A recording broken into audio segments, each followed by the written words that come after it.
Bonjour à tous et à tous, c'est Pichetou, j'espère que vous allez bien. Pour ma part, ça va super. On se retrouve aujourd'hui dans une nouvelle vidéo dans laquelle je vais vous parler un petit peu de mon job étudiant. Donc voilà, peut-être il y en a qui le savent ou pas, je suis en deuxième année de BTS et à côté de ça, je travaille à KFC. Bon, vous le voyez et tout, j'ai mon propre appart et tout ça, faut le payer. J'ai pas trouvé d'autre solution que de faire un job étudiant. Donc il y en a qui décident de faire caissier, il y en a qui décident de travailler en tant que vendeur dans des boutiques et tout. Et la troisième option pour la plupart des étudiants, c'est de travailler dans les fast-foods de style McDo, Burger King, KFC et j'en passe. Et du coup, j'ai travaillé 2 mois à Burger King, donc j'y suis encore, et ça fait déjà 6 mois que je travaille à KFC. Donc je vais vous faire part des avantages et des inconvénients d'être en job étudiant dans ces entreprises-là. Comme ça, si ça peut vous aider à vous faire votre avis sur est-ce que vous voulez faire ça ou non, si je peux vous aider, tant mieux pour vous. Juste avant, petit disclaimer, il y aura peut-être certains points dont j'ai parlé qui me correspondront, mais qui peut-être vous correspondront pas. Parce que moi, j'habite quand même dans une petite ville. Peut-être vous, c'est une grande ville, donc l'organisation sera différente et tout. Je parle de mon expérience, de mon ressenti. Et bien sûr, il n'y a pas de garantie à 100% que ce soit exactement pareil pour vous. On sait tous quand on est en job étudiant, si on fait ça, c'est pas pour l'amour de travailler, c'est juste parce qu'on a besoin de sous. Pour vous donner une petite idée, moi je suis en 20 heures par semaine et je gagne environ 770 € à peu près. Des fois il y a des heures su, mais je gagne à peu près 770. À savoir que moi je l'organise de façon à travailler les soirs. Un peu plus de 750 € pour rentrer dans mes charges, sachant que j'ai des APL. Il y a pas de souci, ça rentre parfaitement dans mes frais. Mais bon, pour certains qui habitent peut-être dans une plus grande ville où le loyer est plus cher, ça risque peut-être d'être plus compliqué. Mais bon, ça vous fait une petite idée du salaire à peu près suivant le nombre d'heures que vous faites.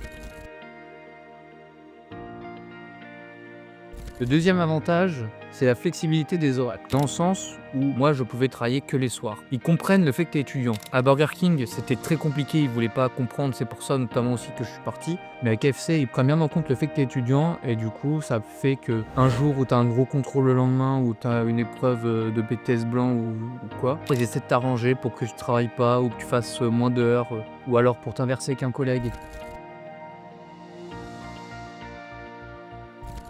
Troisième avantage, c'est les avantages en nature que tu as à travailler dans les fast-foods. Alors à Burger King, il y avait cet avantage. À KFC, il y a cet avantage. Je ne sais pas si à McDo il y est, mais en tout cas, on a un panier repas. Qu'est-ce que c'est un panier repas? Ça veut dire que quand tu as fait un rush, donc un service soit du midi, soit du soir, tu as le droit de manger un truc qu'il y a dans l'entreprise. Donc à KFC, je sais que tu as le droit de manger pour 14 € ou 14,50 €, je crois, un truc comme ça.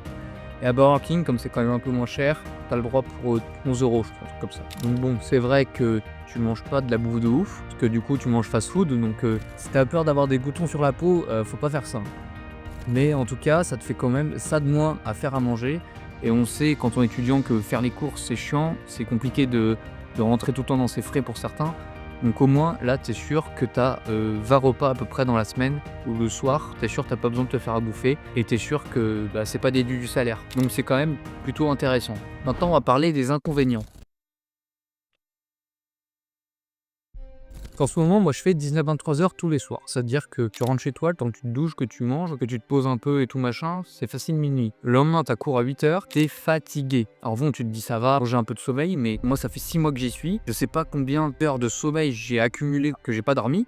Et crois-moi, t'es claqué. Quand tu rentres à minuit le soir, relire, c'est pas le bon plan. Donc soit tu décides de pas réviser, dans ce cas-là, il faut bien écouter en cours. Sauf que pour bien écouter en cours, faut être en forme, donc pas être fatigué. Sauf que t'es fatigué parce que t'as travaillé jusqu'à 23 heures, tu t'es couché vers minuit et quelques. Du coup, ça devient un cercle infini. Et c'est vrai que ça devient oublié. Les gars, oubliez pas, l'objectif de base, c'est pas de travailler à KFC, à Burger King, quoi. Le but, c'est les études. Tu fais ça pour les sous. Donc voilà, c'est notamment le principal inconvénient, c'est la fatigue et c'est le stress par rapport à tout ce qui est devoir, contrôle et tout ce qu'il faut rendre. Là, je sais que j'arrive dans la fin d'année, donc c'est la période où il faut rendre tous les gros travaux, tous les gros comptes rendus, et cetera. Donc voilà, c'est un paramètre aussi à prendre en compte. Après, il faut savoir que si vous travaillez que le samedi, du coup, vous allez avoir une moins grosse paye. C'est 2 paramètres à prendre en compte. Ça peut peser le pour, le contre. Moi, je vous donne mon avis, en faites ce que vous voulez. Donc, pour conclure un peu toute cette vidéo, ne faites surtout pas ça. Changez absolument si vous pouvez, trouver un autre truc. Si c'est votre dernière option, faites, parce qu'on passe quand même des bons moments, on s'amuse bien et tout, mais c'est vrai que c'est quand même physique et quand on est en job étudiant, surtout enfin quand on est étudiant tout court surtout, ça peut être compliqué. Donc après c'est quel sacrifice tu es prêt à faire et tout, enfin des sacrifices, on parle de louper 1 ou 2-3 soirées, c'est pas non plus un gros sacrifice. Je vous donne mon avis sur la chose, chacun l'applique à son profil et voit quel est le mieux pour lui. C'est une vidéo surtout pour vous aider à faire votre choix si, vous hésitez à faire ça ou non. Écoutez, sur ce, j'espère que cette vidéo vous aura aidé. N'hésitez pas à me dire en commentaire si vous voulez que je vous fasse une vidéo un peu plus sur, comment ça se passe à KFC, comment ça se passe à Burger King, mon vécu, si j'ai des anecdotes dessus. N'hésitez pas à me dire en commentaire si vous voulez des vidéos comme ça. Sinon sur ce, je vous dis à la prochaine, à bientôt pour une prochaine vidéo.